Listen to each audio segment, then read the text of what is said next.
Mm. So what would you say? Who's our GM now? Not Kevin Lowe. Steve Tamlin. Yeah, say he was trying to go after Avery. Would you be pretty fired up, I or have no problem coaching Sean yeah? Avery again. None. So real good, eh? Sure. Because Absolutely. okay. Um, One bad thing. I know you guys, the Rangers, were playing in Montreal. You're up 5-0 in a Mm-hmm. game, and the Mm-hmm. wheels fell off, and you Yeah. lost. Yeah. How'd that? What do you say to the boys after that? You Or know what? It's a one-off. That doesn't happen too often at our level. It can certainly happen, and it does. But at the same time, I could have blown a gasket and gotten silly, right, and and made a real spectacle out of it all. But in order to let my guys let it go, I had to. right, And I had to demonstrate a professional approach, and yeah, did that and treated them like men, which they are, and we moved on. right, okay. Okay, I think you were coaching when Merrick Malik on that shootout. Probably Yeah, the best shootout goal ever. I'd have to say so. And tell us about. It was late. It must have been late in the shootout. Well, it was. We'd gone through about 15 guys, and we're starting to get into our defensemen. And I'd already used Jason Strudwick once. Oh, he's the worst player in the league. Well, he's not the We worst. just signed him Well, too on the He's Oilers. a great man, and you watch. Bad player though, and but you'll see why. okay.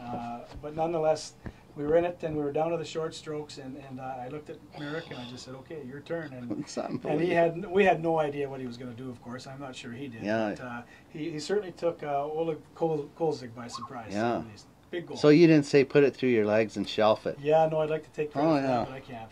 that was unreal. Hey, Perry Pern. Yeah. Tell us about him. Nobody knows him, but I do. He used to play on the St. Albert Comets when I was a kid. Yeah. So tell us about Well, him. he started off as a goaltender as a little guy and ended up being a center iceman and a good player. A little on the small side, but went to the Centennial Cup with his junior A team and has turned himself into an outstanding coach and very highly sought after as an assistant coach in our Right. league. And certainly had an awful lot to do with the Ranger turnaround after having missed the Yeah. playoffs for 7 straight And where years. he just got signed on somewhere. Montreal.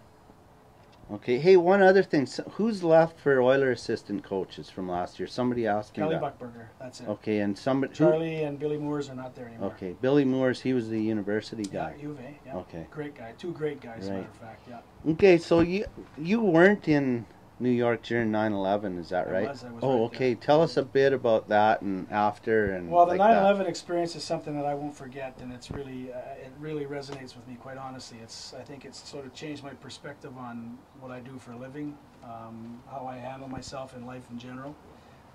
Huge experience, in lots of bad ways, of course.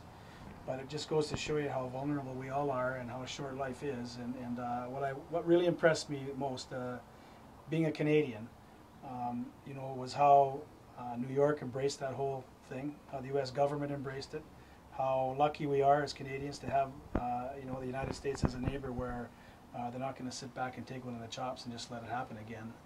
I was really quite impressed by that and really impressed by the citizens of New York and how they chose to handle that whole thing and deal with it together. Right. Do you get to vote? Are you? No. You don't have no Yankee thing No. like that. Okay, so one thing about Madison Square Garden is it's underground. Or tell us a bit about that thing there. Well, Madison Square Garden, actually, the rink itself is on the 5th floor Oh, it's up. of MSG. Yeah. Okay. Yeah, it's a great place. It's certainly a mecca for sports and entertainment in general, and it's pretty neat to be able to stand behind the bench at MSG during a game and look around and see all those fans going crazy in a place like that, because it's pretty much a sporting Right. temple. Yeah. Then we heard that the New Jersey rink is kind of in the ghetto there. It's in a rough. Well, What do you know about that? It's in a little bit of a I don't even call it dilapidated, but it's it's an area of Jersey that's a little bit underprivileged, if you will. But a great move by New Jersey to do that, by Lou Lamoriello, to put it in a place like that, because all it will do now is enhance that neighborhood and help bring it along, and I think that's an important move. How about Lou Lamoriello? Hasn't he didn't a couple years ago they were in first place and he fired his coach with 5 games Claude left? Julien, this season's Coach of the Year, Yeah. was fired with 8 games to go in the How would you regular like to be his coach? I would coach for Lou Lamoriello. Oh yeah. Yeah, I would. He's a very astute hockey man. He's tough. I have no problem with Lou. My relationship with him is very, very positive, very respectful. Right. Okay, so you got hired in the City of Champions. with Pat Quinn, and that was kind of odd because the Oilers were looking for a coach, and usually the coach will hire his own. Like, how did that work? The two guys got hired, and what's going to happen there? Well, I think Steve was pretty comfortable with pursuing both of us, and obviously we were all together in Vancouver in the mid-90s, and you know, Pat had hired me in Vancouver to be his head coach, Right. so you would think that that might work again. I don't think that this whole thing happened without, you know, Pat having to, you know, to agree to it, Right. honestly. Yeah. That being said, I think we all want the same thing. I think we understand each other well enough to know how to go about that. Right. There's a huge level of respect, you know, amongst us naturally, and my intention is to make sure Pat Quinn is a champion. Right. Okay. So he'll be more in charge of kicking the cans and screaming, and you'll be doing the thinking. That's how I see it. Yeah, that'll be interesting. We'll see. Yeah. Don't underestimate Pat's ability to do the thinking. Yeah. Okay. Nor mine, my ability to kick some backside. Oh, okay. Well. So you're now in the City of Champions. There's, you know, it seems like every other year they're winning the cup. How's the, like, you feel that pressure going into Edmonton? You know, not so much that way. I think you place pressure on yourself to do well. You know, this is a team that hasn't made the playoffs in 3 years. And Right. I kind of know what that looks like. New York hadn't made them for 7.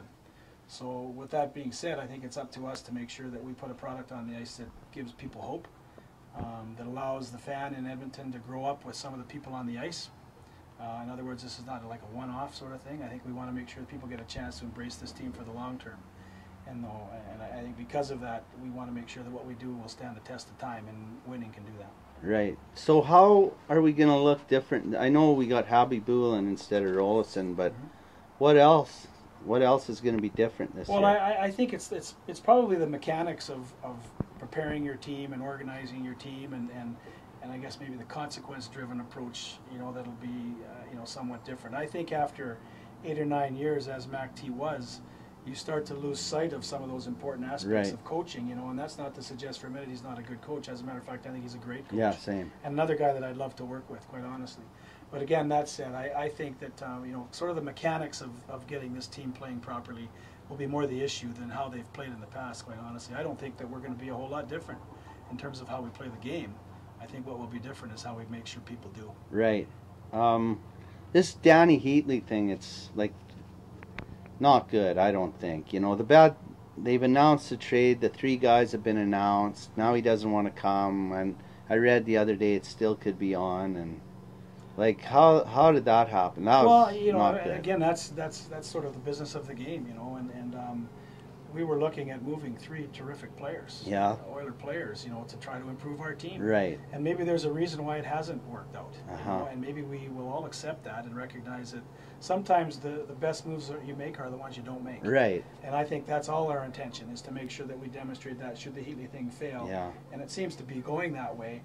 You know, we have to make sure that our 3 players, and they are our players, and we're proud of that they really make a contribution to our Yeah. team this year. I like the trade, but once he wavers that he doesn't want to go, then I don't like that we still might do it. Yeah. Because he's, you know, he's going to be not going to want to stay there. Well, you know, the fans are going to have a hard time with him, but you know, again, that said, I think it's up to a coaching staff to put a product on the Right. ice that people want to be Yeah. part of, whether they're a fan or they're a player. Yeah. You know, it's our job to make sure that everybody wants Yeah, to be no part of this. doubt. And I think it'd be great to have him, but Yeah. you know, it's just rather have a guy who wants to be there. Yeah, exactly. There's no question about that. I don't think anybody would dispute that. Okay, a couple, like, I know you won't get involved in this, but Kevin Lowe and Brian Burke, they were having a big rhubarb there, went back and forth, and finally Kevin Lowe, I forget what he said, but I got 5 rings or something, and he called him a dork, and that was the end of it.